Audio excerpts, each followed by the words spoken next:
Okay, let's wait a bit for people to join in, and then we can start.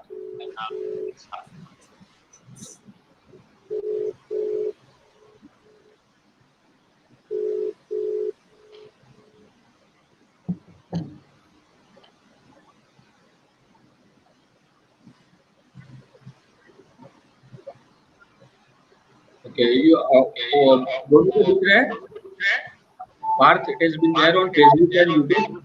Yeah.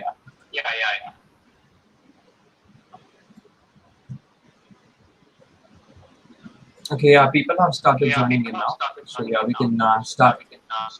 Well, good evening to all the viewers, all the members, and all the panelists who have joined in our today's lecture series on synergies and advances in non-destructive evaluation and inspection, the way forward, organized by IAM Baroda chapter. Without taking much of your time, I am Parth Bhalda, National Head of IT and Youth in Mother Foundation, and we are hand in hand helping with IIM with their initiative, Startup Talks. And Mr. Suraj, could you please mute your mic?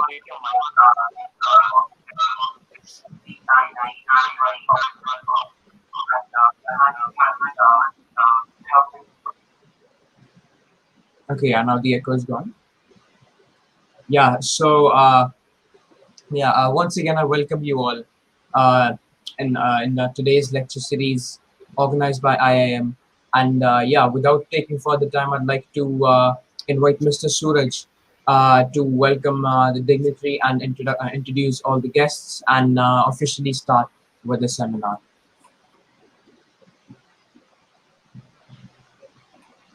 A very warm and good evening to all of you. With a great pleasure and immense exultation, I am Suraj Dabekar, teaching faculty from Maharaja Sayajirao University, Baroda. On behalf of Indian Institute of Metals, Baroda chapter, I extend a very warm and hearty welcome to our eminent speaker, distinguished guests, delegates across the country, ladies and gentlemen, to this IIM Baroda chapter's Golden Jubilee Year lecture series organized by IIM Baroda chapter. Those who can see invisible, they can do impossible. Today's topic is related to this statement, non-destructive testing. Non-destructive testing is a wide group of analysis techniques used in science and technology industry to evaluate the properties of a material, component, or a system without causing damage. The terms non-destructive examination (NDE), non-destructive inspection (NDI), and non-destructive evaluation (NDE) are also commonly used to describe this technology. Because NDT does not permanently alter the articles being inspected, it is a highly valuable technique that can save both money and time. With this, IIM Baroda has organized this lecture.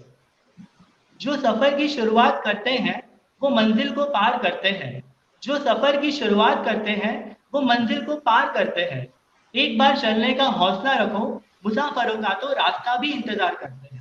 With this note, I would like to take opportunity to welcome and introduce our dignitaries. First and foremost, I would like to introduce convener of this event, Mr. Prashant Borodia. Mr. Prashant Borodia is a Bachelor of Engineering in Metallurgy from Maharaja Sayajirao University of Baroda, with total 25 years of industrial experience in the field of technical inspection in various fields of engineering. He was awarded Global Achievers Award at Bangkok, Thailand. He has also qualified ASNT Level 3 in radiographic testing, UT, MPT, LPT by American Society of Non-Destructive Testing. He has also qualified Diploma Certificate as International Welding Engineer from International Welding Society. He has acquired authorization for inspection from SAP code for the inspection of general mechanical, welding, NDT, pressure vessels, and coating, critical and non-critical parts. In 2003, he has started independent inspection agency with only 2 engineers, including him, with a burner desire to serve the society and the country and refuse overseas job offer from multinational organizations. And today, he finally owns a team of people with high level of social responsibility, dedication, competency, and their professional work. Once again, we welcome you, sir. Now, it is my honor to introduce you, co-convener of this event, Mr. Sumit J. Kanthola. Mr. Sumit J. Kanthola is a geologist academically and has more than 28 years of experience in EPC projects in NDT industry. He has a rich experience and have worked in onshore and offshore projects in India, Europe and USA. He is the proprietor of firm Industrial NDT and ASNT Level 3 qualified and providing NDT inspection services and training to the industry. He is associated with IIM Baroda chapter since last 5 years and is presently the treasurer of IIM Baroda chapter. He is the life member of ISNT, IIW, IPPTA and ASNT. Sumit sir, welcome to this event. We heartily welcome you. Now, it is my privilege to introduce you to Chairman of IIM Baroda chapter, the young, dynamic and active Chairman of IIM Baroda chapter, Dr. Sunil D. Kahar. So Dr. Sunil Kahar is Assistant Professor in Metallurgical and Materials Engineering Department, Baroda. He is the Chairman of IIM Baroda chapter since 26 May 2019. He is distinguished alumnus of the MS University, Baroda. He did his B, ME and PhD from the MS University. Sunil sir is a Senate member from the MS University, Baroda, Government of Gujarat nominee. Sir was the Honorable Secretary for the IIM Baroda chapter from June 2012 to May 2019.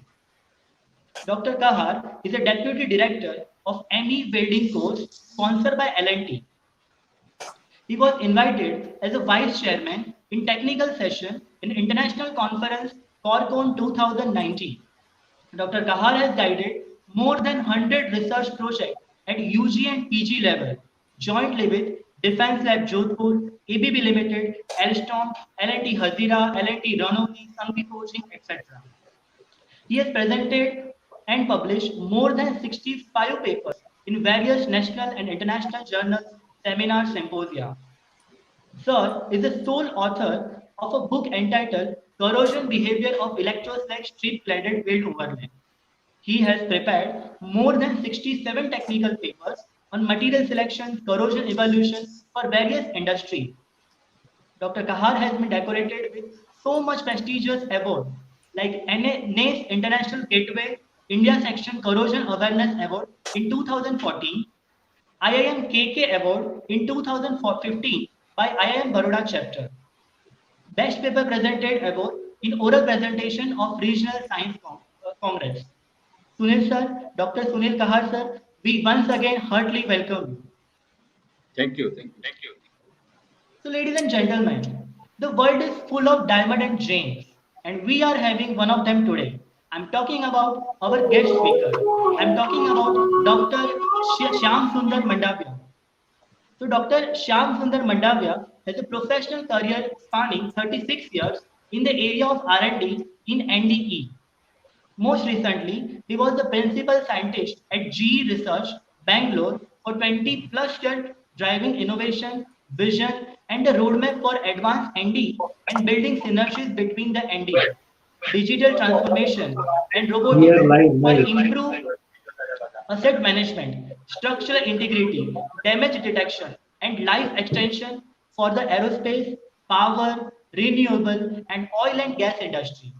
His passion for incubing advanced technology to solve challenging industrial problems led him to work on several cutting-edge technologies like array sensors, non-linear ultrasound, positron annihilation, acoustic pulse reflectometry, microwave, and NDE and several other metals, composites, and ceramics. Prior to GE, he worked for 16 years at the Indira Gandhi Center for Atomic Research at Kalpakkam.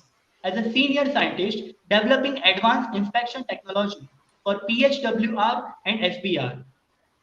He has a Bachelor in Metallurgy from MS University, Baroda, and PhD in the Engineering from IIT Kharagpur. He has 10 US patents, won Sorry, 50 plus sorry. publications, 50 plus invited talks to his credit. He is a certified Lean Six Sigma black belt and Trees Level 3 expert. He is also a certified ASNT Level 3 in eddy current and magnetic particle testing. He is a recipient of several awards, including National NDT Award in R&D by ISNT in 1999, the GE India JRD Tata Award for Excellences for Building Reputation in 2010, and the GE Whitney Team Award in 2016.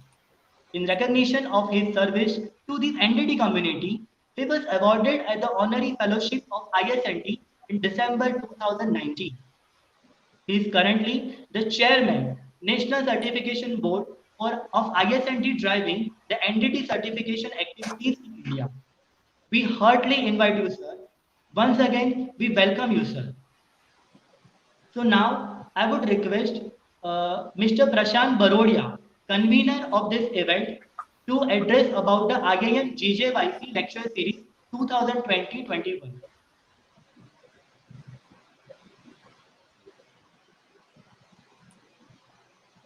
Hello. Good evening, all. I hope I'm audible to everybody. Uh, I'm Prashant Borodia, and I have with me, I have dignitaries on the dais, Dr. Shyamasundar Mandayalam, former principal scientist, GE Global Research. He is former senior scientist of IGCAR, Kalpakkam, and he is a chairman of National Certification Board, ISNT, and he is a honorary fellow of Indian Society of Non-Destructive Testing. Today I have Dr. Sunil Kahar, chairman of IAME Baroda chapter. Mr. Narendra Shah is not here at the moment. Mr. Sumit Kenthola, co-convener on and honorary treasurer of IAM Vadodara chapter, and myself. Means our institute will attain a significant landmark in 2021. IAM Baroda chapter reaches golden jubilee of its functioning, and it's my proud privilege to kickstart our presentations for a year-long series of events, including a golden jubilee lecture series. Now we have special publications, technical gatherings, media events, student competitions, commemorative postal stamps, and first day covers, and many other events which will be cumulative in the international conference in 2021. It will be a mega event in Vadodara. Now, as a part of Golden Jubilee Year celebration of establishment of IAM Vadodara chapter, the year is 2020 to 2021. The Indian Institute of Metal Baroda chapter has arranged the first expert talk on synergies and advances in non-destructive evaluation and inspection, the way forward. As we all know, there are many technological changes and advancements happening in on manufacturing side, and to cope up the advances of manufacturing technologies, we have to have open some fronts on NDE sites also. So today we will be talking about this. This will be delivered by Dr. Shyam Sundar, who is a former principal scientist of GE Global Research and former senior scientist in IGCAR. He is presently chairman of NCB ISNT and honorary fellow of ISNT. In today's event, let me tell you that there are 226 delegates as already registered, and they are of various capacities ranging from directors, MDs, assistant managers, plant inspectors, senior managers, QA/QC engineers, NST inspector, NDT inspectors, integrity section leaders, professors, associate professors, assistant professors, and PhD research scholars also. There are many undergraduate and postgraduate students also from 34 universities and colleges, including 3 IITs and 2 NITs. And it includes 74 cities and 22 states of India and 6 nations. So truly this event is started as an international event. And we have from nations like Oman, Kuwait, Saudi Arabia, UAE, Singapore, and Turkmenistan. And plus, there are many more people who will be joining us on Facebook live pages also. So I will start this event and let's go ahead. Now, over to Dr. Sunil Kaha.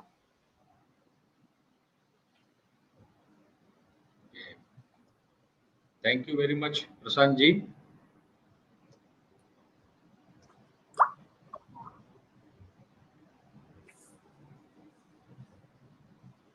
Respected dignitary, Dr. Shyam, he's the former principal scientist, G Global, and chairman of NCB ISNT. In absentia, Mr. Narendra Shah, the honorary secretary of IAME Baroda chapter, Mr. Prashant Borodia, the convener and the vice chairman of IAME Baroda chapter, Mr. Sumit Kanthola, the co-convener and honorary treasurer of IAME Baroda chapter, program moderator, Mr. Parth Bhalla, and master of ceremony, Mr. Surat Dabekal. Dear fellow members, at the outset, my warm and regard and greeting to all the esteemed members of the Indian Institute of Metal, Baroda chapter, and the persons who have been joined from various industries from India as well as from abroad, academicians, entrepreneur, industrialists, etc. And last but not least, dear student friends, you know, IAM is an organization of past, profound, and exciting future. It is one of the biggest organizations of the scientists, engineer, technocrat, academicians, manager in the field of metallurgy and materials engineering. It has more than 8,000 life members all over the India. As I referred to the profound past, I must acknowledge all the past chairmen and office bearers of the Indian Institute Metal Baroda chapter because of their sensible leaderships and passionate nature. The Indian Institute of Metal is reached to this milestone, what we are talking about. IM is the very oldest chapter of the Indian Institute of Metal. It has been established in the year of 1971 on the day of Hindu Navvarsh, Vats Pratipada Chaitri Navratri on 27th of March under the leadership of late Professor B.L. Kargil, Mr. late Y.M. Mehta, Professor Sesadri, and this chapter was instituted in the premises of Metallurgical and Materials Engineering Faculty of Technology and Engineering, the Maharaja Sajirao University.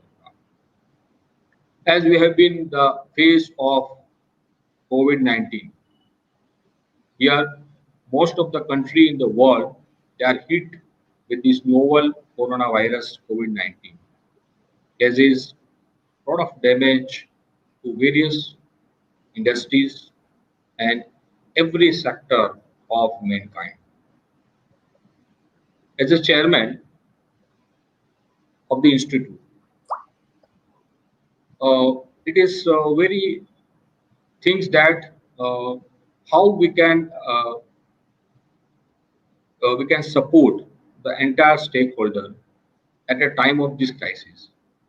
Now, this is a time we have to find innovative and alternative way to roll with a punch, revisiting the way to operate and function for adjusting with the pandemic situations. We wish to adapt the changing environments and build action plan to initiate normal operation as early as possible.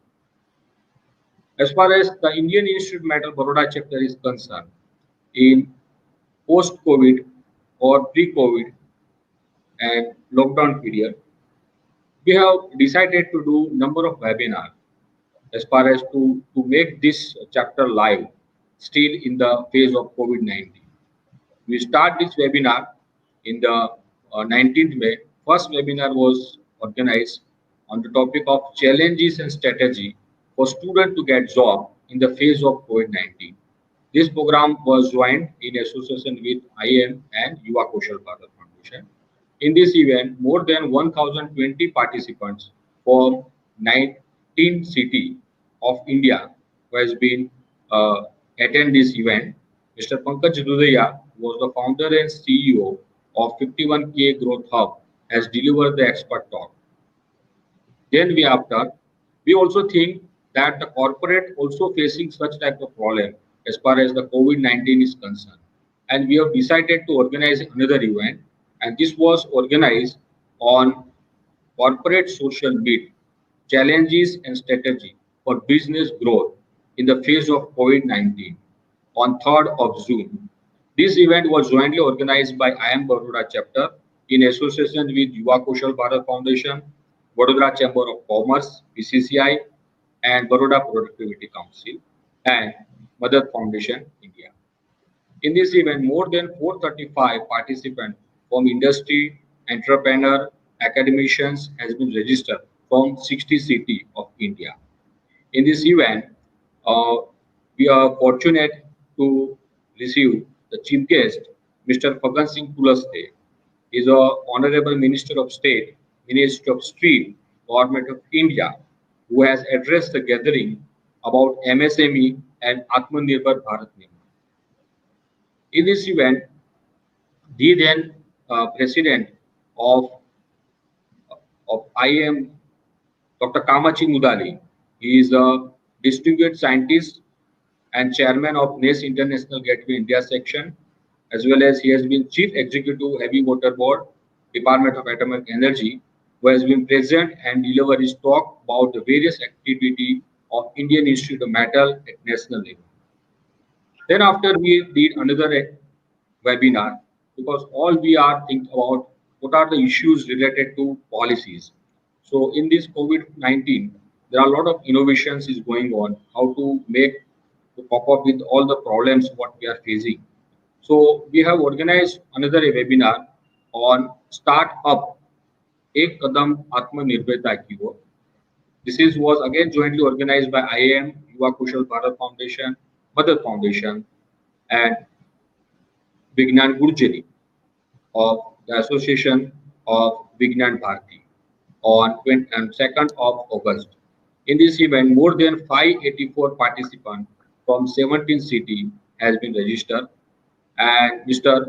Deepan Sahu is Assistant Innovation Director, MHRD Innovation Cell, AICT, Government of India, who has given the expert talk on national innovations and startup policy for higher education institute. Then recently, as we know, we are the verge of receiving the new policy, national education policy. Now afterward, after several decades, in the month of November, the new policy, Science, Technology and Innovation, STIP 2020, will going to be launched. And we are fortunate that we have the part of the launch programs of this policy. This event was organized by the industry, entrepreneur, facilitator, academia cell of Vignan Gurjari, Indian Institute of Metal Baroda chapter, Yuva Kaushal Bharat Foundation, Mother Foundation on 30th June of 30th August 2020. In this event, the advisor and chief scientist and head of STIP 2020 and secretary of Department of Science and Technology, Government of India, Dr. Akhilesh Gupta, who was present and gave his presentations on science, technology, and innovations policy, STIP 2020. In this event, we get fortunate that we can call upon Mr. Jayan Sahasrabudhe, is the National Organizing Secretary of Vignan Bharati, who has given the keynote address. while Dr. L.S. Rathore, he the Vice President of Vignan Bharati and the former Director General of Meteorology, Indian Meteorological Department, Ministry of Earth Science, who has given his expert view on SDRP as an invited speaker. In this event, more than 580 office bearers from teachers, researchers, innovators, entrepreneurs from 116 colleges and the university from various 13 states, including Gujarat, Uttar Pradesh, Madhya Pradesh, Maharashtra, Rajasthan, Bihar, West Bengal, Jharkhand, Delhi, Chhattisgarh, Punjab, Haryana, etc., has been registered and attend the event. And recently, on Teachers' Day, we organized first kick-off technical event exclusively on metallurgy, that is National Webinar on Corrosion Its Control, CIC 2020, as a part of the kick-off event of the celebration of Golden Jubilee year of IAM Baroda chapter. In this event, 425 delegates have been registered from 73 university and colleges, out of them 7 from IIT, 9 from NITs, as well as 106 industries. The participant has been registered, and we have also participants from overseas. This event was went viral, and during the event and after the event, more than 23,000 people have viewed the event. In this event, Dr. Kamachi Mutali, he has delivered his keynote address on innovative surface modifications to enhance corrosion resistance. In event, myself also present expert talk on basis, fundamental, and forms of corrosion. Mr. Urvesh Wala is the Deputy General Manager of L&T Cheuda and Vice President of our IAM Baroda chapter. He has delivered his talk on corrosion prevention method. And Dr. Radhakishan Pillai, he is the Associate Professor from IIT Chennai. He has delivered the talk on corrosion, degradation, testing, and monitoring of concrete. So with this, you will find a lot of innovative webinar and conferences and seminar are continuously organized by IAM Baroda chapter. And though this coming year, we will thus to be involved a voluntary number of events and action designed to take this institute forward to a great height in relevance and impart to society and nations. In all this activity, I look forward to wholehearted support from all the members of the Indian Institute of Baroda chapter as well as from industry, academia to keep and truly we can put this Indian Institute of Metal on the globe of the world as a pioneer organizations in the field of metallurgy and materials. With this, thank you very much. I will conclude my speech. Thank you all. Thank you so much, sir. Now the time has come. I would request Dr. Shyam Sundar, sir, to kindly deliver his most awaiting lecture.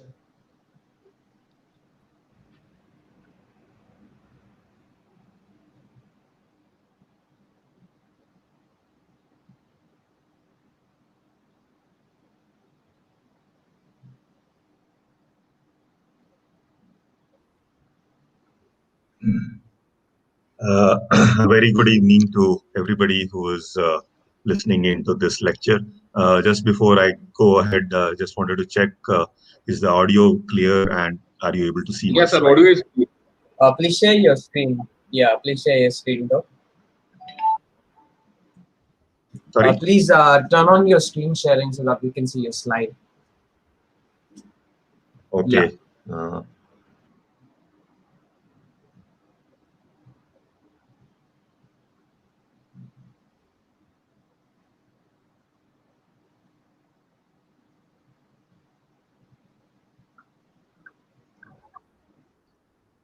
Okay. Can you see the Yes, slide yeah. now?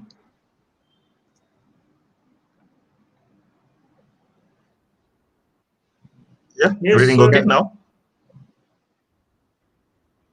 Okay, great. So let me get started then. Okay. First of all, a very good evening to the entire audience. A special thanks to Dr. Kahar and IAM Vadodara chapter for having invited me to this first lecture on the Golden Jubilee celebrations of IAM Vadodara. It is actually very I feel very humbled, honored, and privileged to be the first speaker because of many reasons. As you probably heard during my introduction, when I was being introduced, that I am formal.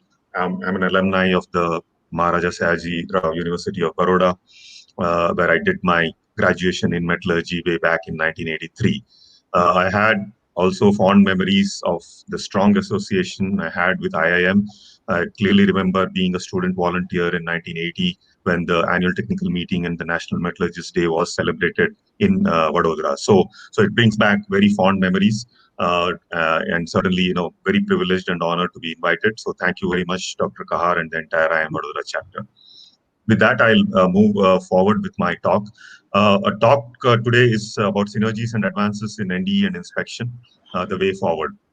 The choice of the topic has been mainly done by me because I believe in the NDE has been talked about a lot in the many other professional societies. I believe at IIM, again, I think there are many such events where it gets talked about. But I think there are lots of things which have happened over the last 2-3 decades, which needs to be which needs to be kind of brought forward to this audience, and so that everybody appreciates all the developments which are happening around the world in this very, very important area of NDE, non-destructive evaluation. This is a very vast topic, and there is no way I can do justice to this topic in the 45 minutes which I have with me. I'll be actually just touching the tip of the iceberg in what I cover in the next 45 minutes. But I'll hopefully leave all of you with some thoughts, some ideas, some concepts which are becoming popular, which are getting used. And I hope it motivates all the people in the audience, be it an NDT professional, be it a student, be it a faculty, to kind of take NDE to the next level in whatever way they can.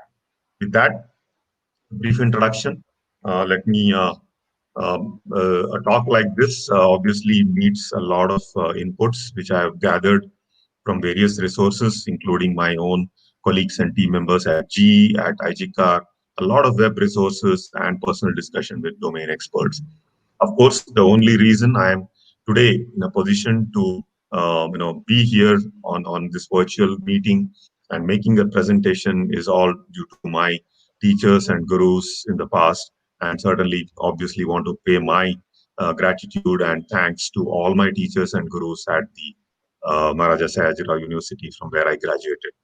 Of course, there are many other people also who have played a very important role in my life and my career to where I am. And I certainly want to specifically remember my guru and mentor, Padma Shri Dr. Baldev Raj, with whom I started the career in ND way back in 1984 at IGCAR, and was continuously motivated by him to do my best. And I did what I could, and hopefully the contributions made till now will be appreciated. So certainly, my tribute to Dr. Baldev Raj on this occasion also. So if you get to the topic, you notice that I've used two words in my title: synergies and advances. The way I differentiate synergies and advances is the fact that when I say advances, I'm talking about the developments which happen in the core NDE technology, right? Many things which we'll talk about now. And when I say synergies, is how the core NDE technology should synergize with everything else which is happening around us, in other domains, and mainly one of them, the domain being the whole digital transformation domain, which we will again be talking about quite a bit today. So that's the way I am differentiating. And you need both. In order for a technology to grow, in order for the technology to be useful to the industry, to everybody, you need growth happening in both and development happening in both, in the core area and in the adjacencies. So we'll talk a little about all of that.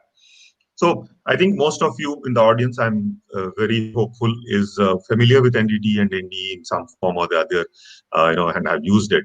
But to get back to a very, very simple concept, yes, you basically want to investigate a material or a component or a structure in a completely non-destructive manner by sending a source of energy inside, and you get an output, which could be either a signal or an image.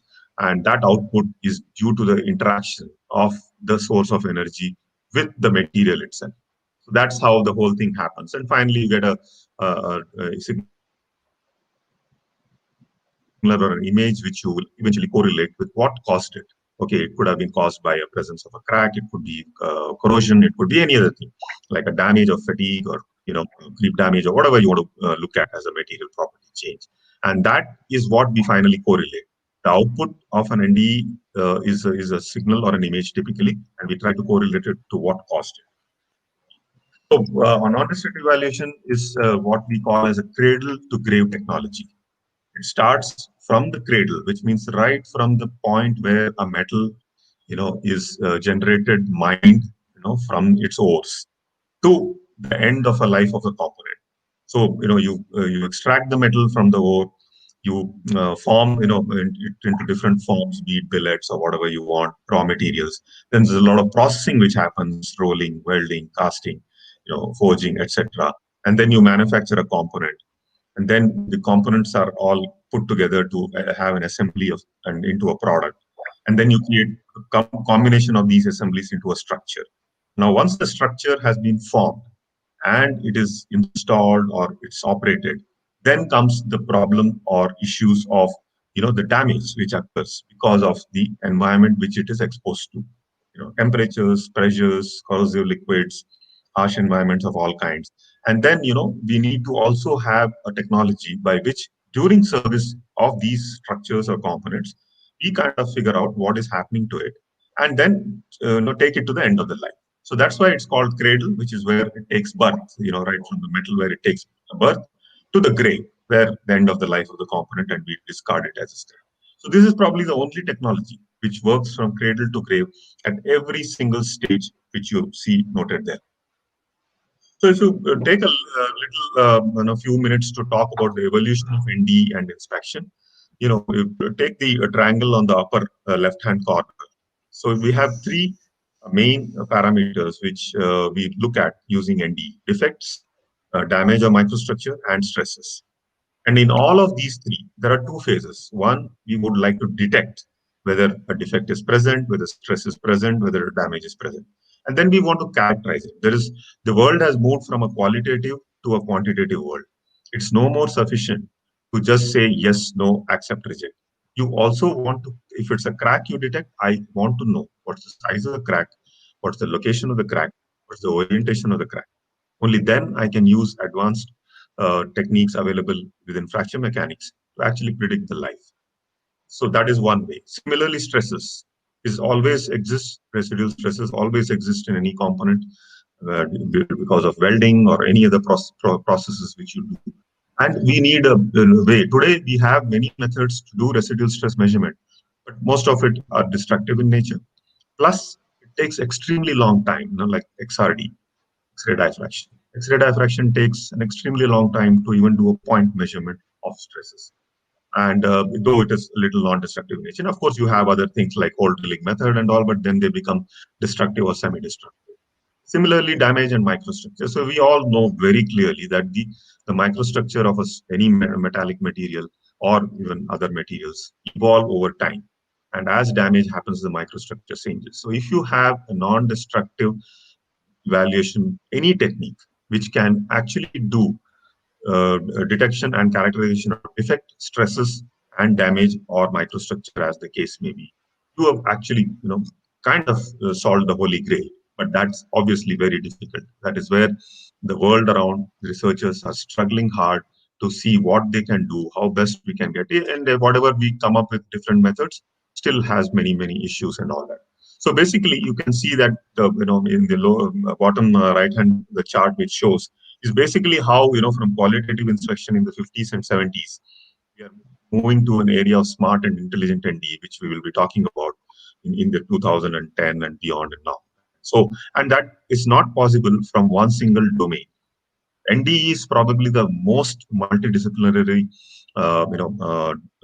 technology which you can think of. Every single element is there: physics, maths, mechanical, electrical, electronics, instrumentation, computer science, name it, and it's all there, because you need, and materials, of course. And all of them together form, be it sensor design, be it analysis of signals, you need all these domains. So we are moving towards that area where we are going to be, using ND in a more smart and intelligent way in the coming years to get to what answers we want. And hopefully that will help everybody, right from design to manufacturing and in service and in life extension and things like that. For component manufacturers, for asset owners like refineries, power plants, nuclear power plants, airlines, and so on and so forth. Go to the so if you go to the top, extreme top, there are three boxes there. We call how has ND evolved. NDT, as it used to be called earlier, was always very reactive, which means after something breaks or happens, we go and do some inspections and figure out what exactly went wrong. From there, we moved in the last 15 to 20 years to be more proactive. Can I do something, to prevent the failure? How quickly can I, react and so on? And then we are now moving to the domain of predictive. We want advanced information on everything which is happening inside a component or a structure, and so that we can make a decision as to when the component is likely to fail and take remedial measures so that we can stop much before the actual. So as long as you can stop the material from failing, I think you have achieved your goal. Once the material fails, the disaster has happened. There's a lot of damage to human losses are there, property losses are there, monetary losses are there, and just the kind of thing. You have seen things which have happened, be it the nuclear accident of 3 Mile Island or Chernobyl. We have seen several refineries and fire accidents and many other things which are happening. But once the damage or accident or failure has happened, it's very difficult to do any correction, and the loss has already happened. So how can we? And if you look at this classic curve here in the middle, the red curve, in terms of the how things grow from stage 1 to stage 2 to stage 3 in any kinds of damage, cycles to failure. We would always like to see how early in the total cycles to failure can we actually start predicting and following, which we typically call incipient damage. So the challenge today with the ND world is incipient damage. Macro cracks today detection is probably, we have kind of, I would say, mastered it in many ways with the number of techniques which we have, but it's the micro cracks, it's the incipient damage, the damage, the kind of damage which occurs in fatigue or creep much before the micro cracks start forming, is the area where ND is struggling to see how early in the stage can you detect the damage. And then, of course, at the bottom, as you can see, you go through the different cycles, different systems. So you have several different methods of NDT. What you're seeing on the screen is not even 1/10 of what the number of methods which exist. There's just a huge number of methods, 150, 200. I don't even know the number totally. But the challenge has always been that any industry will accept an NDT method only when it's proven, can be applied on a component in a factory or in a field, gives meaningful results, which can be interpreted and correlated, and a decision can be made. But a lot of techniques which came in the last 2-3 decades could not reach that stage and got lost in the way. So there is a very important factor of any NDT development is that the maturity of that NDT method has to come to a stage where it becomes useful for application to in real life situations, be it in a factory or in the field, in an installed condition. So there are many methods which we have to say. So why do we really need so many methods, right? And that is, I think, obvious because we are dealing with a large number of different materials, large number of different practical manufacturing processes or forming processes, large number of damage mechanisms which happen. The presence of the defect or the damage could be anywhere, right from surface to subsurface to somewhere in the volume. You also deal with so many different materials like metallic, composites, ceramics, and so on, right?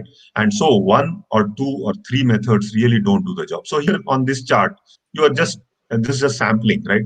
I mean, you just see the most popular methods which are today used in the industry of dye penetrant or liquid penetrant, magnetic particle, eddy current, ultrasonic, and radiography. And you can just glance at it and see that they are all so different in the way they actually provide as a result, right? When you talk about accuracies, they are different. They are subjective in the case of, say, liquid penetrant and so on. Okay, speed varies from high to slow to far, very slow. Sensitivity varies. Sometimes it's only sensitive on the surface, to sometimes it is in the deep in the material. And then again, things like automated detection, hazard, cost, everything matters, right? It is not just the ability of the technique. There are industries which would like to do at a lower cost. You always have to take care that there are no hazards, especially, for example, radiography, the radiation hazard sometimes gives you an issue or a problem of using it, for example, during the daytime in a plant where plant shutdown is taken because many people are walking around. So you need to do a cordon of distance and so on. In the case of where liquid penetrant or magnetic, you are actually handling a lot of chemicals and others, and then you need environmental health and safety issues to dispose that of carefully. So every method has some pros and some cons, and we basically decide on the choice of the method based on what we are looking for. And so there is a need for more and more methodologies to be available because each as you advance and as you can say remove, for example, there's a lot of discussion today going around in the industry on can we eliminate FPI or fluorescent particle penetrant inspection with some other method. And then there have been evidences to show that maybe eddy current can do that because FPI also does basically surface defects and surface opening defects. So the eddy current arrays probes today is showing great promise in potentially replacing FPI wherever feasible. And then, so one is about materials, one is about the types of defects and damage, be it corrosion, we want to look at, and then look at the wide variety of industries, which are shown here on this slide. From petrochemicals to airlines to renewable like wind, automotive, power, offshore manufacturing industries, railways, shipbuilding. I mean, the number of industries to which NDT has to cater is so huge. And just looking at this, you can easily realize that each industry is very unique in its demand. So no one single technique, no two techniques can solve that problem. The materials they use are widely different, and like in the wind industry, the biggest challenge today is the composite wind blade, about which we'll talk about in a little while. Okay. In the airline industry, again, the kind of material, the aluminum skin, which is getting used in the fuselage, or the high superalloys, or the ceramic matrix composites, which are getting used in the engines, and so on and so forth. So the need for and the advances and synergy will never stop, because as human beings, we always want to go better and better. And as you grow better and better in your various industries, as you make things smaller, as you make things more efficient, as you change materials of use, okay, the corresponding NDE method also, or NDT method also, has to change. So this again, I'm just trying to set the stage in terms of why advances and synergies are constantly needed. Here is an example of a very popular aircraft engine from GE, which is called the GNX, which actually flies on the Dreamliner 787. And this has some very unique things. I'm just highlighting two of them.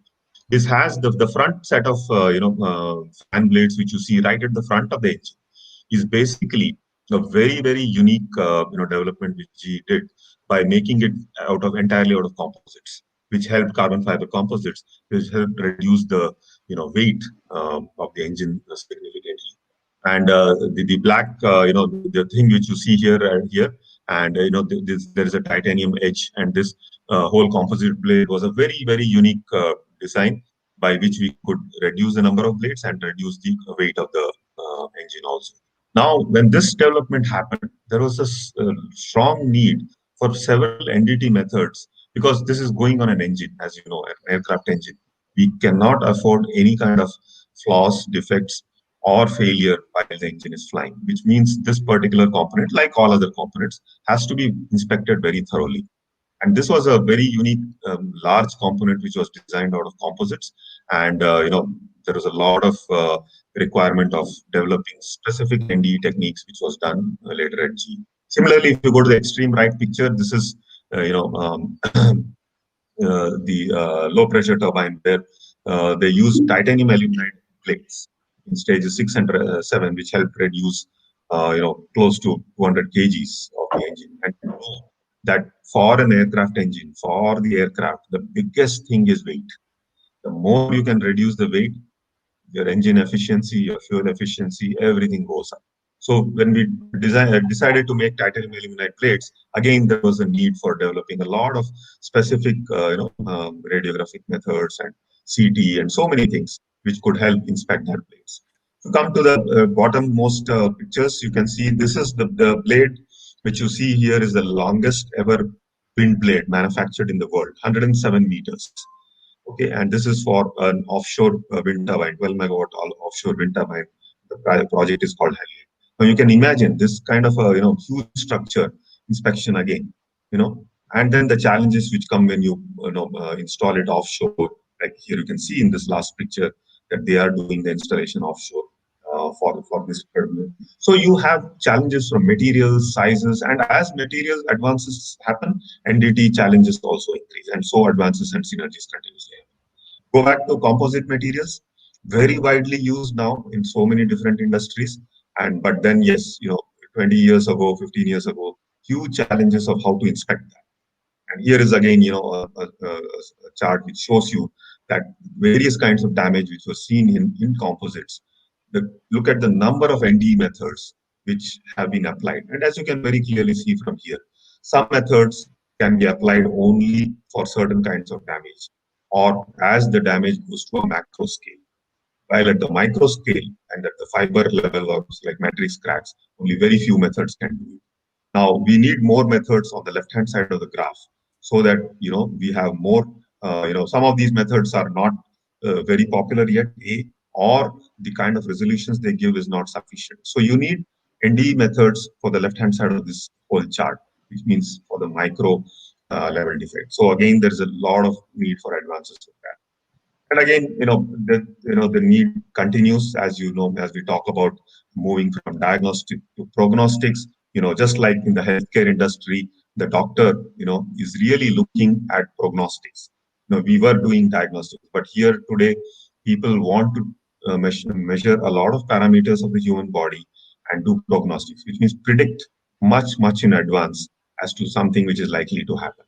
And the same thing is happening on the component and material side also. Similarly, asset integrity, be it a refinery or a power plant or whatever you're looking at, the integrity of the asset is the biggest thing. And no refinery manager, no plant owner of a power plant, nuclear power plant, any kind of plant, just does not want any downtime, or he wants the downtime to be minimum. So you have to upgrade, you have to make significant advances in the NDT method so that you can cater to this requirement.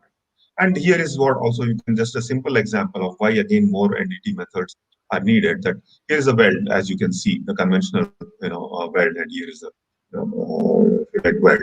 But you can see that what could be applied here, that same method cannot be applied when weld type changes. So this also means that based on the design of the component, in addition to things like materials and other things, some methods may work, some methods may not work.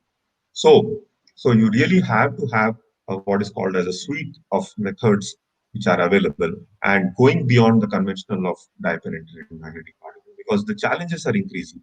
Industry is using more materials, different manufacturing processes, challenges are increasing, and so on. Okay, so we'll talk a little bit about how some of the common NDT methods have advanced over the last several decades. So you are all very popular with the most standard conventional ultrasound, which you can see on the left-hand side of this graph. So very straightforward. You have a transducer, you can do it in contact, immersion, etc., pitch catch mode, pulse echo mode, and so on. So very popular. Industry uses this the most. I think the majority of the industries use the most standard conventional UT. But then we realized very soon that the conventional UT cannot do a lot of things, especially when or it could do, but then it would take a lot of time. And that's when in the last 2 decades, the whole phased array method has become very popular, where you can actually see that you can actually get a very nice image also, of the defect. You can do things like beam steering, like weld inspections, etc. Become much more easy with the phased array ultrasound.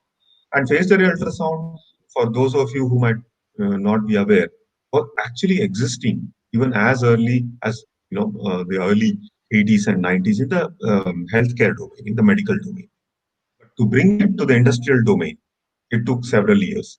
Only today, you can see in the last 5 to 10 years, it has become very popular and is being very widely used. So, as people demand more speed of inspection, more ease of inspection, please remember that at the end of the day, the person who is doing this inspection on the field or in the factory, the operator, his life should be made as simple as possible. That's our only goal. As technologists, as the scientists, our goal is how can I make the life of the operator on the field or in the factory as easy as possible so that he can do a very simple and easy inspection, but get all the information he wants. Right? And that's one of the reasons why phased array came into the picture. So over the last 5 years or 3 years at least, the phased array itself has become still more advanced with a lot of newer things coming in, like what they call as total focusing method, full matrix capture, and some of the very difficult problems which some of the petrochemical industry had, like high temperature hydrogen attack, has now we are finding at least some kind of a line of sight that we may be able to solve these problems which were unable to be solved. And so all these developments have happened in the last 5 to 8 years. But this has taken, this has come due to two reasons. One, industry wanting, demanding a solution to this burning problem which they face. Because of them, a lot of failures are happening.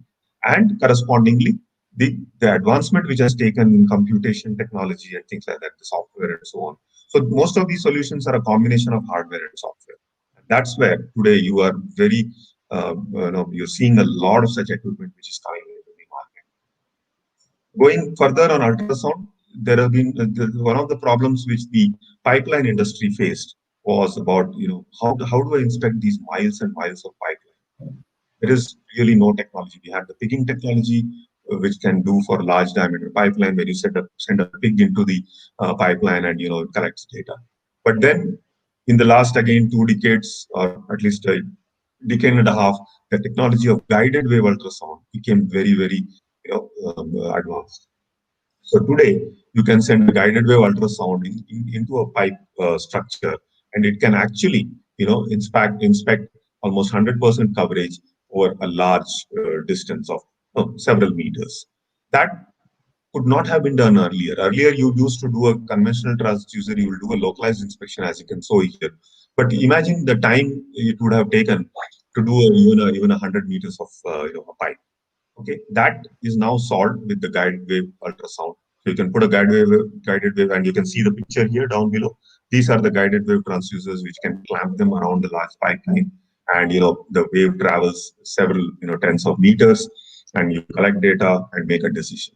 We can use a concept of what we call as screening and localization, which means do a quick screening with something like guided wave, and then you can use a localized method wherever you find an issue to get to a more accurate thing. The guided wave itself will give you decent accuracy, but if you want higher accuracy, you can do a screening followed by a localized inspection. So guided wave extremely popular now for pipeline inspections, because it can do large coverage. Again, it's a question of time. People don't have the time. If you don't have the time, you will always amount to doing less inspection. And when you do less inspection, you're increasing the probability of failure. Similarly, for composite inspections, we had the problem that you cannot always, say put any couplant on the composite, or you cannot immerse it in any liquid like water. And then came the whole development of what we call as non-contact air-coupled ultrasound. And the air-coupled ultrasound has revolutionized the way you can do, composite inspections in the last, again, a decade and a half to 2 decades. So that was been again a very novel development which has happened and advancement in the ultrasound area. TOFD, the time of flight diffraction, again a very, very a method which is becoming very popular. Again, discovered in the 80s at Atomic Energy Agency Harwell in the UK. Okay, that at the crack tip, there is a diffraction of the ultrasonic beam which takes place, and that can be used for very, very precise characterization of crack lengths and crack characteristics. Though discovered in the early 80s, it has taken us almost 3 decades before today we are seeing increased use. EMAT, again, because of the need for either contact, for the ultrasound method, it was becoming very difficult to inspect, say, high temperature components.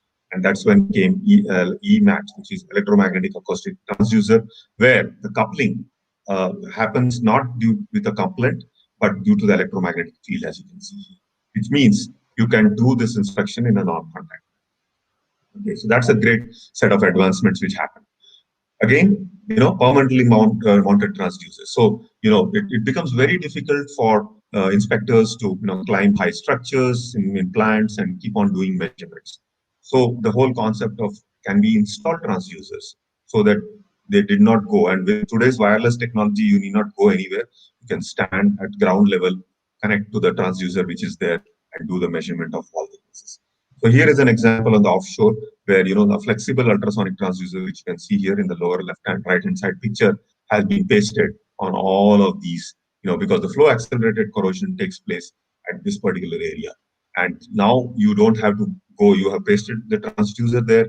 You could probably go there once in a week or once in 2 weeks and just take measurements very easily and come back without, and if you can imagine that this is an offshore, which means you don't have to, you can actually place, equipment which are available today, do the measurements. In this case, you can actually, people need not climb up with safety issues and things like that, large structures and do that. Moving to the other very, very popular method, which is electromagnetic ND. Most people would be familiar with eddy current ND. It happened with the discovery of Faraday's laws of electromagnetic induction way back in the 18th century. But it took almost more than 100 years or 80 years for the first real eddy current testing equipment, which can be actually used to came. So it happened during World War II, somewhere in 45. So it took, again, the concepts were developed, but it took a whole lot of time to, do that. Fortunately for us today, that those development time cycles have come down much, and we see things happening in there. So eddy current, again, a very popular method for use in inspection of metallic materials, a very good method for surface and subsurface methods. The only requirement is the material has to be electrically conductive. So you can't do eddy current on rubber, plastic, even glass fiber, say glass fiber composites. You can't do that. But any other electrically conductive material you can do it. Very, very popular method. Very, very popular in the use of heat exchanger inspection. Almost every plant, be it a paper plant or power plant or any plant, will have heat exchangers. And as you can see in this picture, these heat exchangers are sometimes 20, 30, 50 meters long and with hundreds or thousands of tubes in them. And even if few of those tubes start leaking because of corrosion or other damage, you'll have to stop the heat exchanger. So here is how the eddy current inspection is done by pushing the probe and getting signals on an equipment and all that. And here you can see the kind of pitting damage which takes place in all. So what are the kind of developments which happened in that? So a couple of things. We started with the most simple single frequency eddy current method. And beyond this, there are several other applications. Apart from defects, it's a very popular method for material sorting. It's a very popular method for coating thickness measurements. Okay, apart from this. But see how the advancement takes place. We started way back in the early 1950s and 60s, but more probably in the 70s. This what is called as a single frequency conventional EC method. But when they started doing inspection of heat exchangers, and you can see in this small graph here, that they have something called these baffle plates. You can see the yellow structures here. These are the baffle plates, which you can see here on the main heat structure also. And what happened was the conventional eddy current failed to inspect if there was a corrosion or a crack or a defect under the baffle plate, right? And because the baffle plates were usually made of carbon steel, and they used to give a very huge signal, so you can't inspect. That is when the development of the first multi-frequency eddy current equipment started coming in, where we use multiple frequencies, 2 or more frequencies, by which we could suppress the signals coming from the baffle plate. So that was the first big development. Then came the challenge of how do I inspect ferromagnetic materials? A lot of the heat exchangers are made of carbon steel. And now eddy current is certainly not the greatest of methods when it comes to ferromagnetic materials. And that's when came this technology called remote field eddy current testing, which they were doing in the downhole, sizing and downhole oil downhole inspection.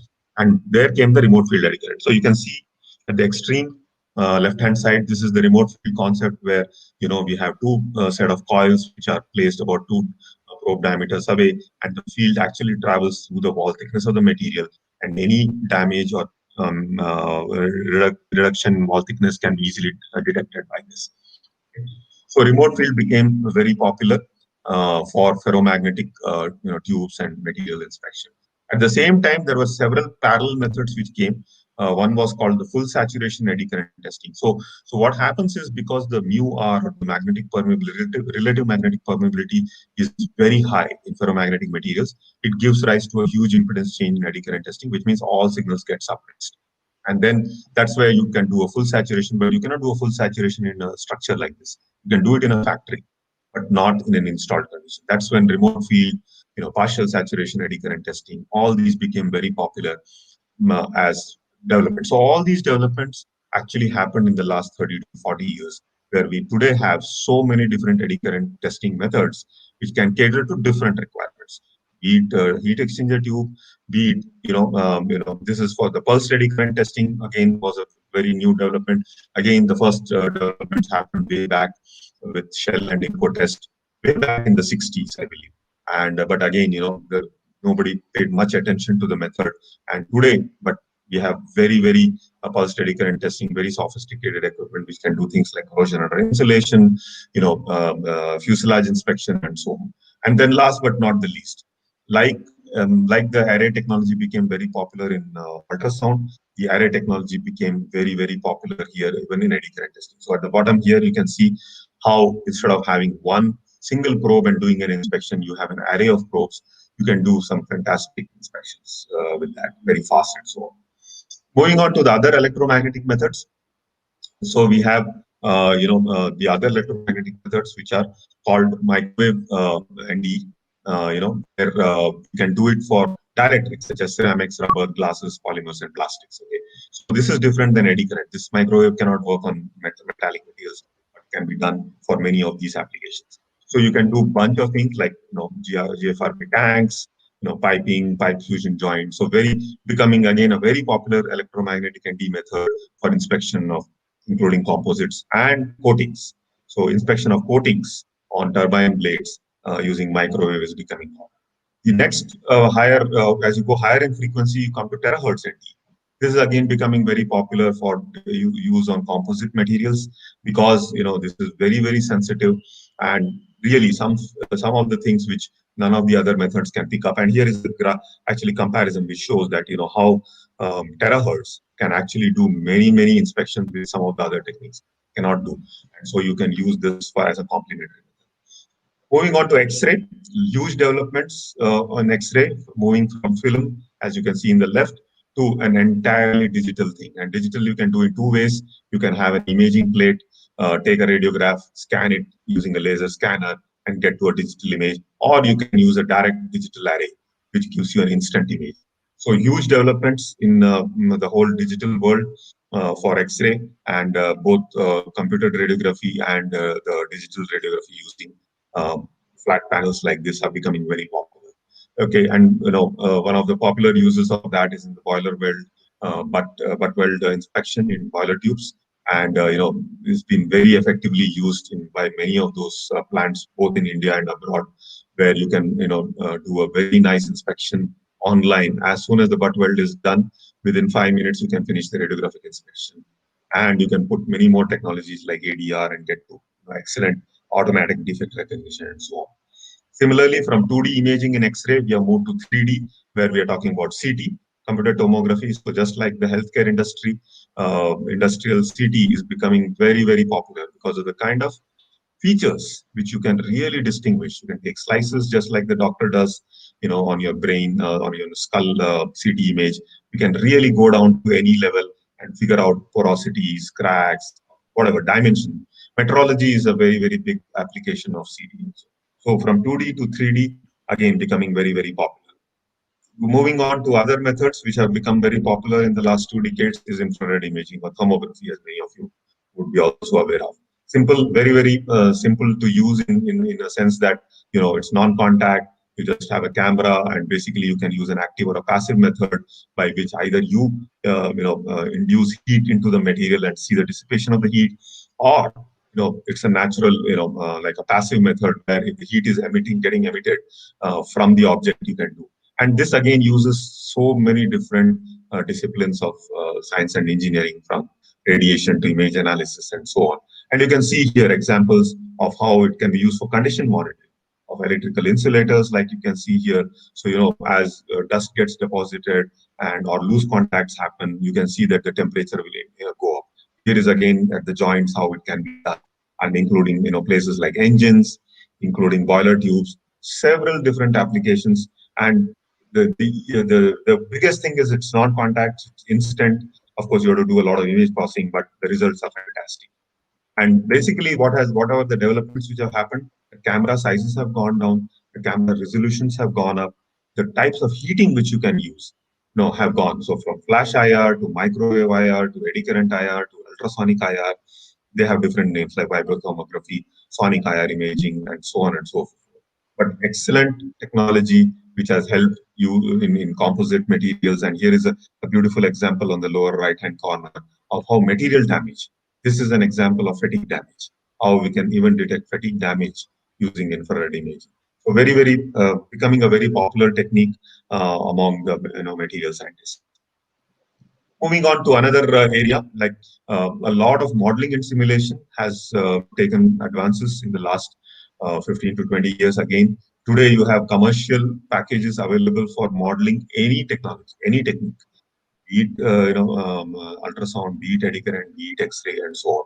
And it's a very powerful tool, because you don't have to really create so many samples, so many kind of defects and simulation. You can do everything by simulation. You can use it for sensor design. You can use it for probability of detection. You can do it for process capability. You want to estimate, you want to figure out whether a certain defect in a certain material at a certain location, can it be detected by ultrasound? You can do that by simulation. So again, a very powerful development which has happened, over the last 2 decades. The other challenge which has come is from newer manufacturing processes.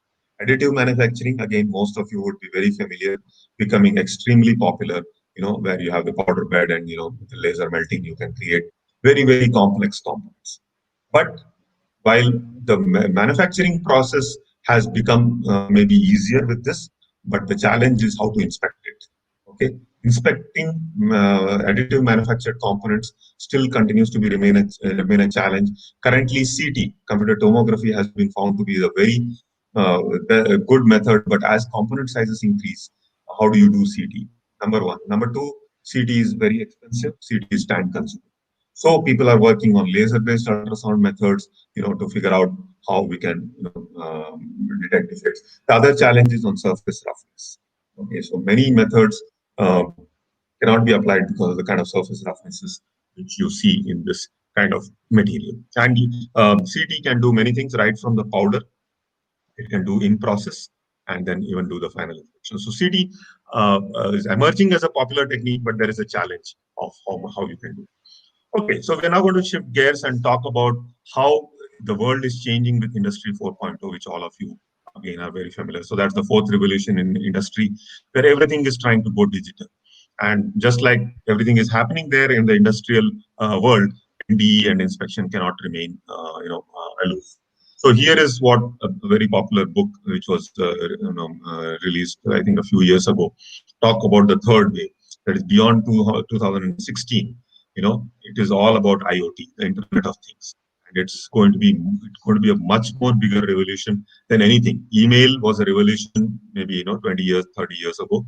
Google and many of those e-commerce became this thing, but IoT is becoming the biggest wave which is happening. And so it is impacting the industry in a very big way, because everything you can connect the entire world with your devices and make use of the entire internet, make use of the Internet of Things to control or bring the physical world and the digital world in a much better way. And NDE, like any other area, many people, manufacturing is taking advantage of Industry 4.0. NDE is also making a lot of attempts to take advantage. And here is a survey which was done even just about 2 years ago. But look at what the industry said at that time as to what will create or disrupt, the industry. And here is the top list: robotics and automation, predictive analytics, IoT, sensors, automatic identification, artificial intelligence, vehicles, drones, and so on and so forth. So clearly, everybody agrees that the whole digital transformation which is taking place in our world has impacted every single, your day-to-day life has obviously got affected, in a good way. When I say affected, life has become much simpler with so many things to do. So obviously we need to take advantage of that. So how do we do that digital transformation for ND? You can do much better remote monitoring, use augmented reality. You can, failure prediction can be made much better. How can you use ND process monitoring together, and of course predictive analytics and so on.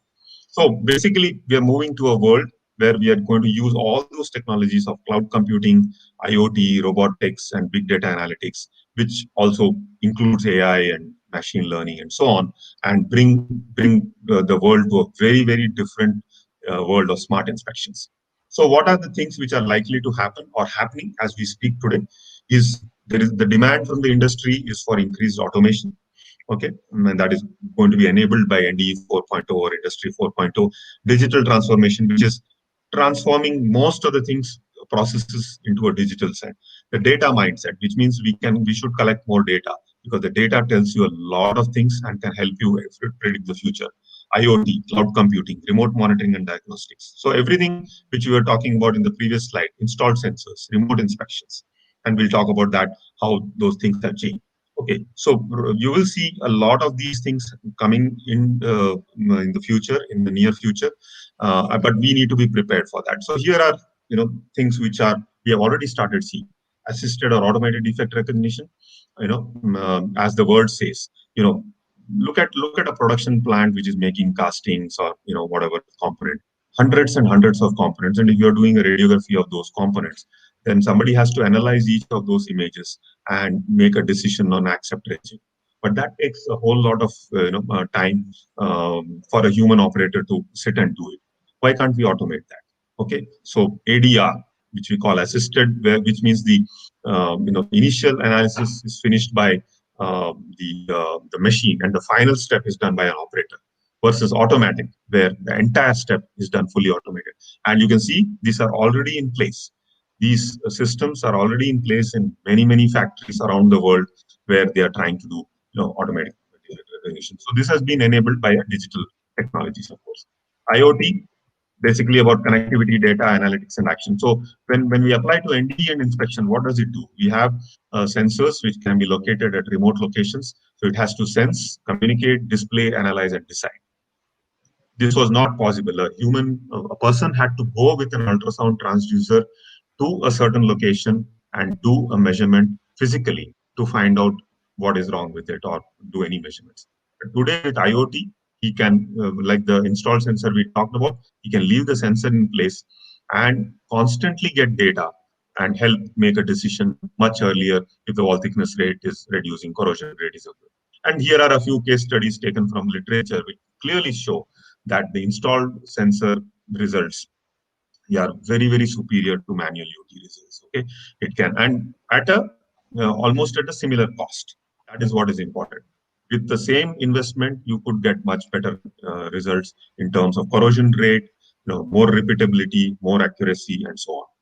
So here is an example of how those transducers are left at a place, and they are monitoring a certain bit which was developed there, entirely remotely.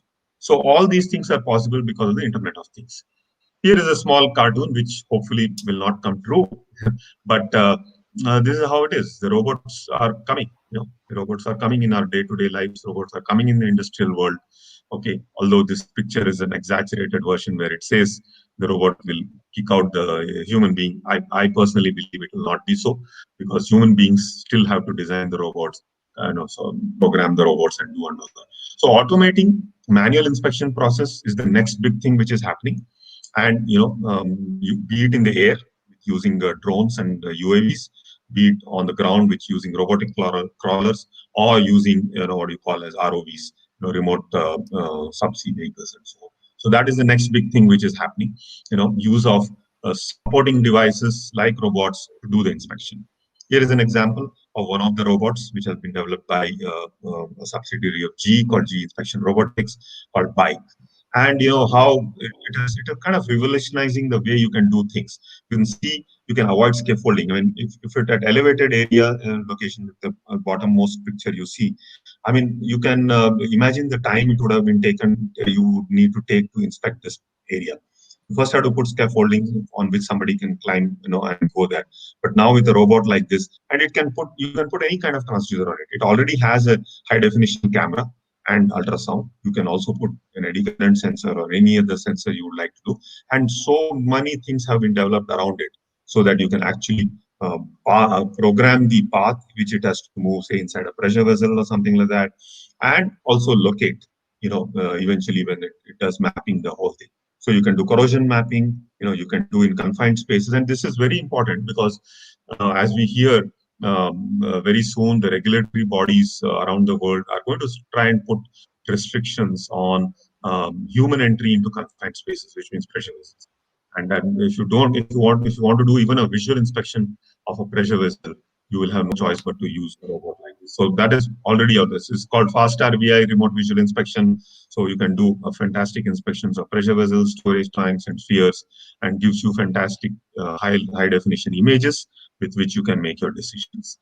Boilers, as many of you know, is a big part of a power plant in general. And today, the way it is done is that when you have a shutdown, you put up scaffolding, and then you have people hanging on wire ropes. First, you have to clean the tubes, and then you have to do an ultrasonic inspection, as the case may be, and then do that. But you have to enter the boiler, you have to put up scaffolding, and it takes huge time. These are huge structures which you cannot inspect 100% or even 50% for that matter in the available 6 to 7 days, because a lot of time is spent on scaffolding and so on and so forth. But now we have something which is very specific for the boiler robot for inspection and cleaning called Brick. And this can do, it has got a high power, high pressure water jet. So it moves on the, unfortunately, in the lack of time, I can't show you the video, but anybody is interested, you reach out to me, we can show you the video of how this gets done. But this does a high pressure cleaning followed by a phase array ultrasound inspection, so that you can do the entire boiler without a human being entering that. So lots of robotic capabilities and technologies develop, go into confined spaces, handling of obstacles. You can do cleaning and inspection. You can do maintenance. There's plans to put things like grinding wheel onto this robot, so you can do even on in situ repair and things like that. So huge developments in the world of robotics, which is assisting. This is where I call synergy.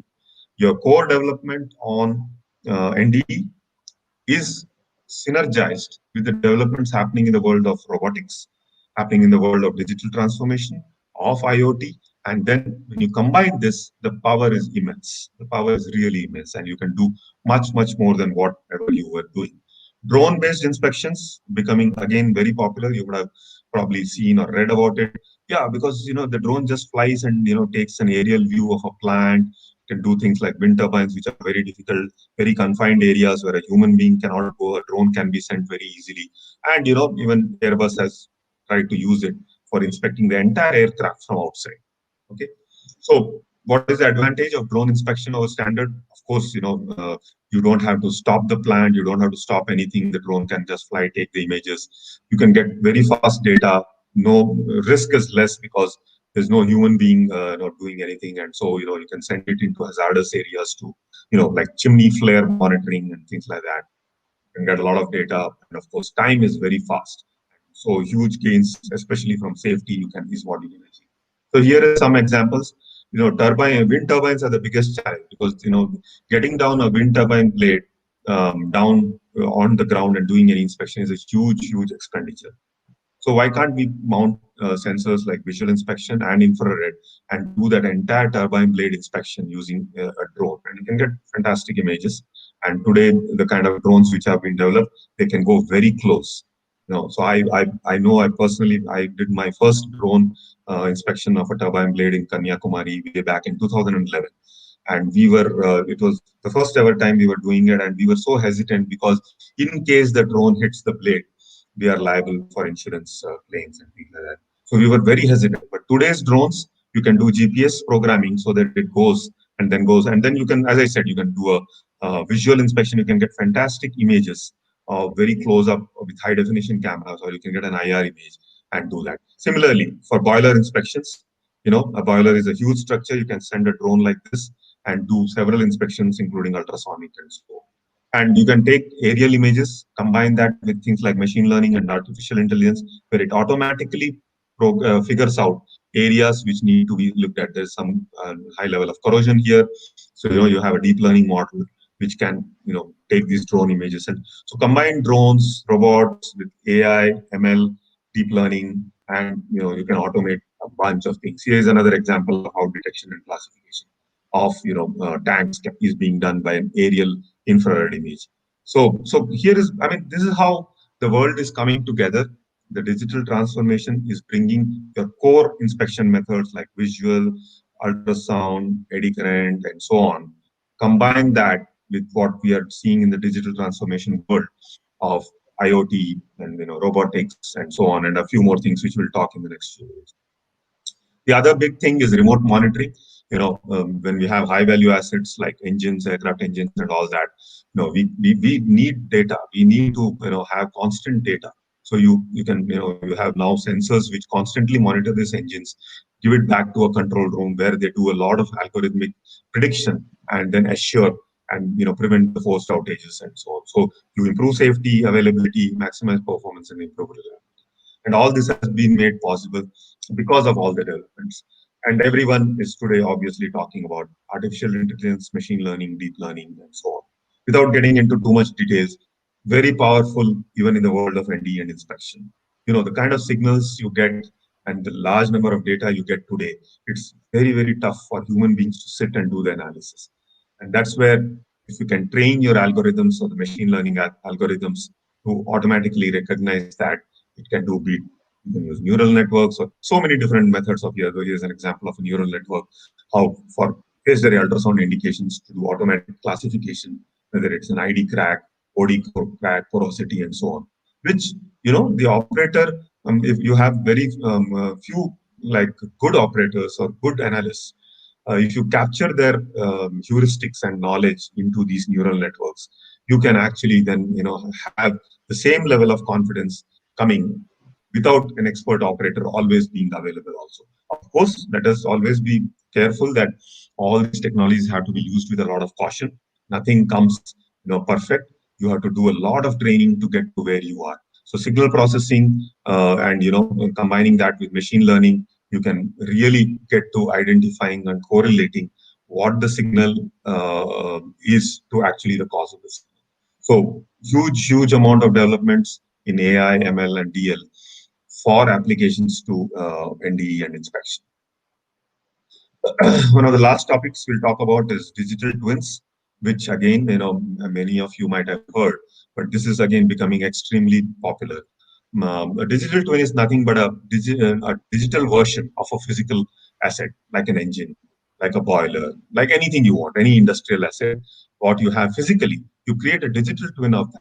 And then you subject it to the kind of operational conditions which it undergoes, the real physical asset on the digital model. And when you do that, you can do a lot of predictions. It's a combination of course, a lot of physics-based models. But why this is important is NDE and inspection will play a very big role in the next 8 to 10 years for digital twins, because it is the inspection data which you do on the real component which has to be eventually used in the digital twin, apart from other things like operational history and maintenance history. Okay, so digital twin is something which is becoming very popular as a predictive tool for determining when failure is likely to occur. But it is based on very strong physics models, statistical models, and real data. So we actually put real data from inspection, and I'll talk to you in a minute about that, about how we did that in the boiler. But that's how the digital twin replicates what is actually happening in a physical asset. And you just imagine how powerful that can be. And because it uses a combination of physics and domain knowledge and artificial intelligence, it's constantly learning. So as you put more and more information, as you put more and more data, as you operate your physical asset more and more, the digital twin is becoming more and more reliable. Okay. And hence, the prediction it brings also becomes more. So that's why it's an AI-based continual learning. Okay. Where you combine these two, and you can give design feedbacks, and of course, you can the insights you get is what is the remaining part life, what should be done with operations. Should we increase the thrust, reduce the fuel, feed, whatever. The kind of information which you get out of this digital twin is just phenomenal. So in the power industry, we have tried to use that, and here you can see inspection and repair. So inspection and NDE will be a critical part of digital twins as we go forward, in addition to other data. And that's the reason I'm trying to highlight that as digital twins, more and more industries want to use digital twins, be it for manufacturing, be it for assets, NDE and inspection will play a very big role. And we need to be there, in my opinion, to take advantage of that. And so from business application, it can do asset performance management, operations optimization, and business optimization. So for a plant person, what else does he want? If he can predict when he should take the next shutdown, what is the most optimum shutdown based on all his components. So it could be the boiler, it could be the turbine, it could be so many components. So you could have an individual digital twin for each of them. For a boiler you have, for a turbine you have, for all the other components you have, the generator you have, and then you combine all those inputs and combine it with the inspection. It can be very powerful. So here is an example of something which we worked on at GE in the last 1 year about a boiler digital twin.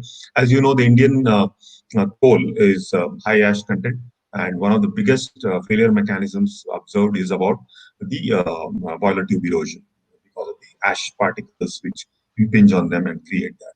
So here is how we built a digital boiler digital twin specifically for erosion, a boiler tube erosion, and help predict the boiler tube thickness. And here we used a lot of ultrasound thickness data, which was done. Here it is, yeah. So spot ultrasound thickness is what they do once in a year, and they measure a few 100,000 points in that. So we kind of took that data, took operational data, took a lot of the ash data in terms of what is the size and so on and so forth, particle size and so, and then we combined all that to create this digital twin, which can actually help predict the potentially how fast the erosion is happening, and that can help prevent forced outages, optimize inspection and maintenance, and several things. So this is just one simple example. So be it the airlines, be it a manufacturing plant, digital twin is probably the next big thing which is going to be there, and inspection and NDE is going to play a big role in that. Augmented and virtual and mixed reality, this again, you would have seen this. People are starting to use that. This could make the life of the operator very easy. It can, if you have a virtual reality or a Google Glass kind of thing, you can do tons of things. Here's how, because it can guide you, it can do, especially, sophisticated techniques like phaser ultrasound, TOFD, and so on. You need a lot of guidance from experts for the operator to do it. Now, this whole virtual reality thing, it can program, it can actually guide you what to do next, step by step, and visualize things, where to move the probe, to what location, and so on and so forth. Huge, powerful tool, extremely, getting slow. It won't happen in the next immediate year or two, but surely in the next 5 years, you will be seeing a lot of virtual reality based inspections happening around the world. So at the end of all this, basically you have to drive an outcome for assets, for component inspection, for structure inspection, and you can do that if you can combine the power of robotics, the inspection, the digital twin, and get to something which can, get you the real outcome which you want out of that. Prevent failures, mitigate risk, prevent forced outages, condition-based maintenance, and obviously maximize performance, improve reliability. So this could be how the future of NDE and inspection will look like. People wearing virtual reality glasses and a lot of heavy dependence on IoT-based data coming in, being analyzed using artificial intelligence algorithms, and providing hopefully a much better analysis of the data you want. So last but not the least, why when in the whole topic of advances and synergies, we have had things always a scientist or a technologist looks for building something new when he's faced with an issue. And right now, in the last 3 months, what have we faced? The biggest thing which we faced was the COVID pandemic. And what did it lead to? And though the first line says it reduced power demand, but it impacted airlines so significantly. Okay, flights are down. I mean, nothing is flying, and so on.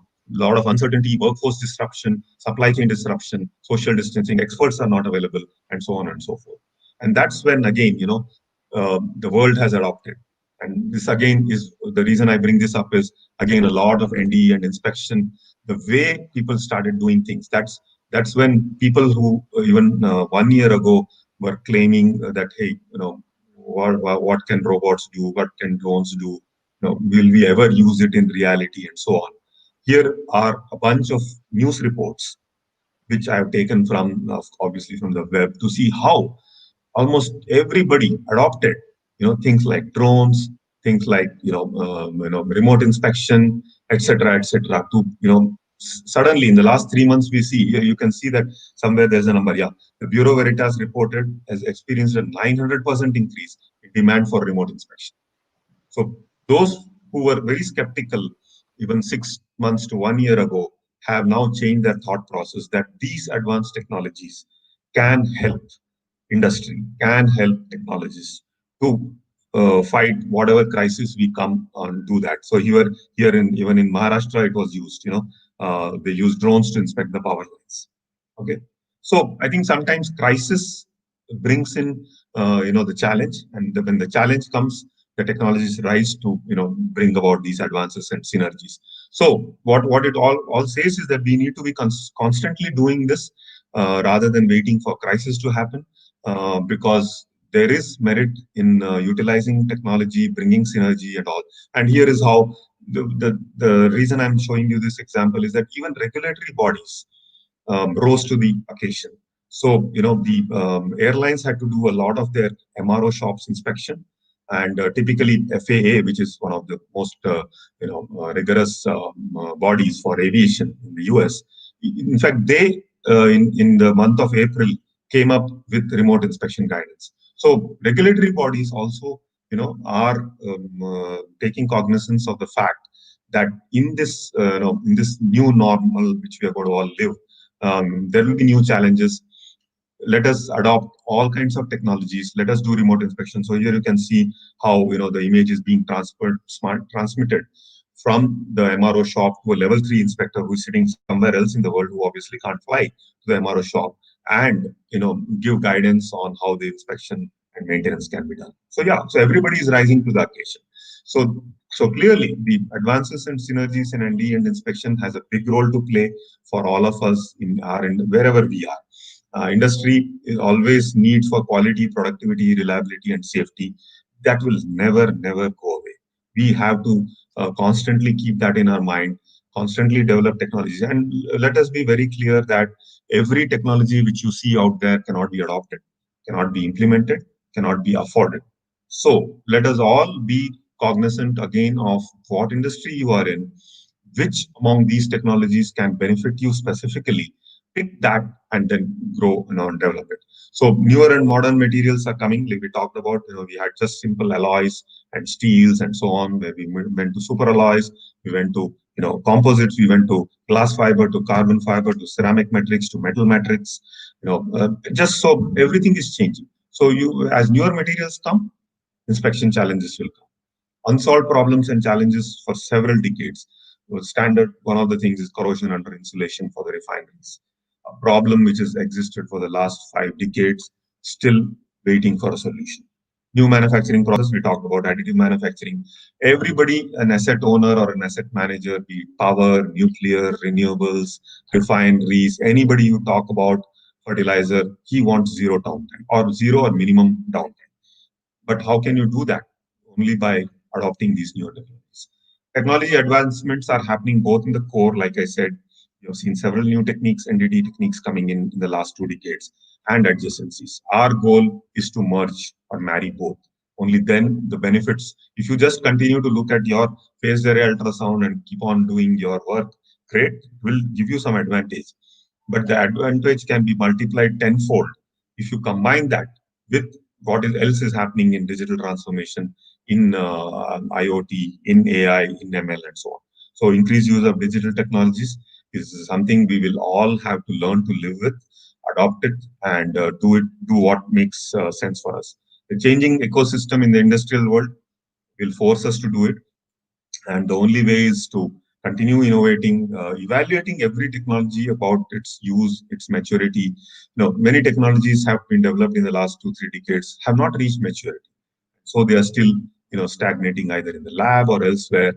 So if the industry demands more, those technologies can also be developed. Adopting is not easy. People are always like to be in their comfort zone. We have all of us are guilty of that. So when you have to adopt a new technology, it takes a lot of resistance from everybody, up down, from the top to the bottom, for various reasons. One is there's going to be change. It was going to cost money. It's going to take some time, and there will be those the things which will happen. But people who adopt it have seen the benefits. Then they always have sing praises of those new technologies. Implement, of course, you have to do everything, and that's the only way we can all move forward, by really looking around us. What are the challenges and problems?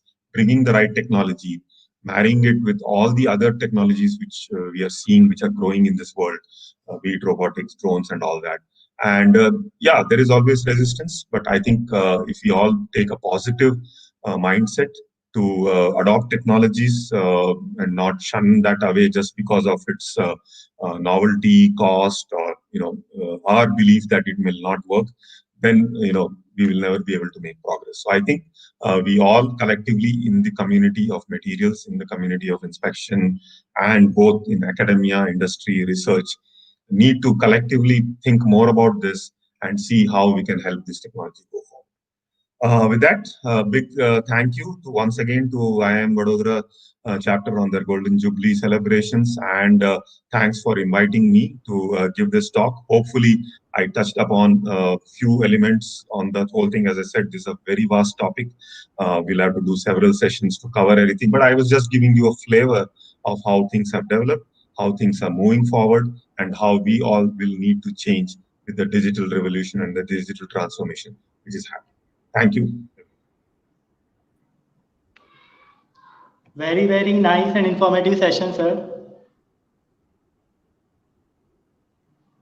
So there are some questions from our viewers. So it is time to question answer session. Yes, please. Sure. Okay. Yes, sir. So there is a question from Mr. Ashok Kumar Arora. His question is there any non-destructive method to check the health of structural steel inside the fireproofing? There have been instances of collapses of structural steel inside the fireproofing in refining sector. Okay. So is there a non-destructive method? Yeah, so again, I mean, yeah, some of these questions, I know we will not be able to give a very complete or satisfactory answer there. But based on the problem you're stating, yes, I believe there are certain technologies which have been developed. The challenge, as I've already mentioned, was about the maturity of these technologies to actually being implemented in the field. So, but yes, there has been a lot of studies. We will, of course, have to understand a little more in terms of what kind of damage you're looking at. But through fireproofing, yes, pulse steady current has been obviously used for doing certain things. Even infrared thermography has been used. It will, of course, I cannot make a specific statement. A general statement is what I'm making, but we will have to understand what is the thickness of the fireproofing, what is the extent of damage you are seeing, and so on and so forth. But I believe we have certain methods in today's world which one can try out and see if it solves the problem. Thank you so much, sir. So we have next question from Ramanath Verma. His question is, what are the diagnostic and smart technologies for underwater and coastal assets in energy or alternate energy applications? Underwater and coastal assets. Okay. So, I mean, again, underwater and coastal assets, like I said, one of the biggest problems is corrosion, which we know of. I mean, there are many other problems. I know fouling is there and all, because we were exploring some work on, subsea piping and so on. But we know there are several problems. And fortunately, I think in the last few years, the subsea inspection methodologies have taken a huge development. In fact, and I can't confirm with at the moment, but we were following, I know. So we could even do subsea, radiography and subsea CT, okay, which we would never think would have ever happened. So I would say that the technology, and of course things like ultrasound are pretty simple subsea today. I mean, we have plenty of operators I know who have successfully done this. What exactly is the nature of the problem you would be looking at will determine. But yes, ROVs and subsea inspection has advanced quite a lot in the last 1 decade. Okay, sir. So we have next question from Mr. Ashok Kumar Arora. His question is there any technology for doing NDT on pipe joints without removing the humans in the vicinity? On pipe joints without removing the humans in the vicinity. Okay. So I'm presuming this is we're talking about removing humans in the vicinity mainly because of the radiographic procedure which you are trying to follow. If you are aware, and we know that this has been done, and even ASME is now accepted in the code, is the phased array ultrasound replacement for RT. So UT in lieu of RT is something which many of you might have heard about this. So the challenge is that when you have to do radiography, like you've been asking the question, yes, you need to cordon off a certain area and nobody can be there. But now with the UT in lieu of RT, specifically for certain diameter up to a certain diameter of tubes, UT is being allowed by ASME to be replaced. RT can be replaced by UT. Now, depending on your particular pipe size and your situation, one can probably extend to it. Whether the code will allow it or not is something we'll have to look into it in specific. But yes, it is already being practiced. Okay, thank you, sir. And we have last question from Mr. Ashok Kumar Arora. Can drones do the inspection for flare tapes while flare is on? Can drones do the inspection? Yes. For the so I know. flare tapes. Yes. Got it. Yeah. So yes, I know that's a little tricky question, and I know there were. I haven't read the most recent report, but attempts were being made. There is always a risk involved, and that's one of the reasons why people who have attempted but have been extremely cautious. Now, because of the flare, if it is still on, you would not like to risk taking the drone very close by. Just like I was giving you the example of the wind turbine blade. So even though wind turbine blade is not harming, there is no temperature, there is no issue. But if the drone, unless you're a very experienced drone operator who has very good control, it becomes difficult. Of course, today we have the GPS positioning available on these drones so that you can actually fix the position. So I would say it's one will have to try it out. The challenge will be that you will have to be significantly away from the flare, and when you are significantly away, is the information you are collecting fulfilling your requirement will be the question to be answered. So it will be something where one can have a discussion with some of these drone operators to see how close have they gone to the flare in an operating refinery. We are taking one question from YouTube also. So there is question from Sushant Kumar Bhuyan. His question is, what can be the best rapid NDT testing method for forged steels cranks other than MPI? Okay, so yeah, I mean, there are it all again depends on what is the nature of defect we are looking at, and so there are a few more magnetic methods which have come, but I would rather wait to see if they have actually been applied before recommending that. But yes, it may you may not find a very easy method like MPI to do that, but we will certainly we can I can send me an email and we will look at we can have a discussion on figuring out whether any of those other alternative methods which some people were trying, I know, a few years ago have become successful. So in all these cases, in these questions, the challenge we have is there are the answer will maybe yes to many of your questions, but as I always point out, the yes does not mean it is actually mature enough to be used, because you are all talking from a view, from an industry view where you just want to implement in a factory. So we may or may not be mature with those techniques. It may take 1 year or 2 years to get there, but I think there are answers to some of your questions. Okay, thank you so much, sir.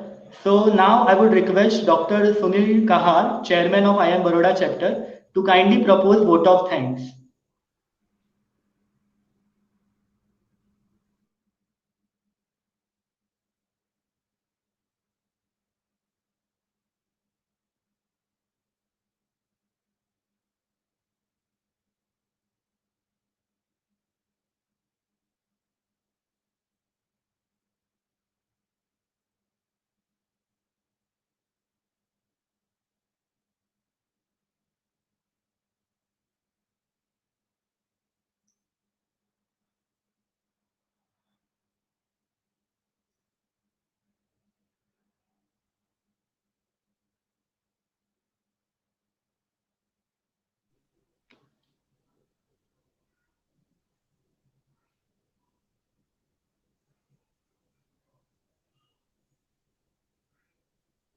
Uh, Pardon, Mr. Yeah. Yes. Okay. Is it audible? So, Is it sorry to audible? interrupt. Sorry to interrupt, sir, but I would request Mr. Sumit Kanthola to kindly propose vote of thanks. Okay, fine. Yeah. Good evening, everybody. It is my privilege to propose the vote of thanks for today's event of IAM Baroda Chapter Golden Jubilee Year Lecture Series 2020-21, an expert talk on synergies and advances in non-destructive evaluation and inspection, the way forward, which is organized by the Indian Institute of Metals Baroda Chapter as a part of Golden Jubilee Year celebration of establishment of IAM Baroda Chapter 2020-2021. At the outset, I would like to express my profound gratitude to Dr. Shyam Sundar Mandayam, former principal scientist, GE Global Research, former senior scientist, IG Kar Kalpakkam, and chairman NCB ISNT, honorary fellow ISNT, for accepting our invitation to give expert talk and enlighten about synergies and advances in non-destructive evaluation and inspection. Thank you very much, sir. Sir, we would like to have your support in future too. Sure. I take this opportunity to thank to all participants from various academic institutions and universities of various cities and state of India, because without you, the event would not have been possible. I would like to thank the coordinators of the events for making this seminar a great success. I would like to thank all EC members of IAM Baroda chapter for their support and cooperation to host this event. I would like to thank all our social media friends for their support and spreading information of event to national level via Facebook, WhatsApp, Twitter, etc. I would be failing in my duty if I do not convey my thanks to the print and electronic media for the efforts they are taking for coverage of the event. I would once again thanks all the participants and sir to spare your valuable time for this event. Thanks a lot to everyone. Thanks. Thank you. Thank you. Thank you.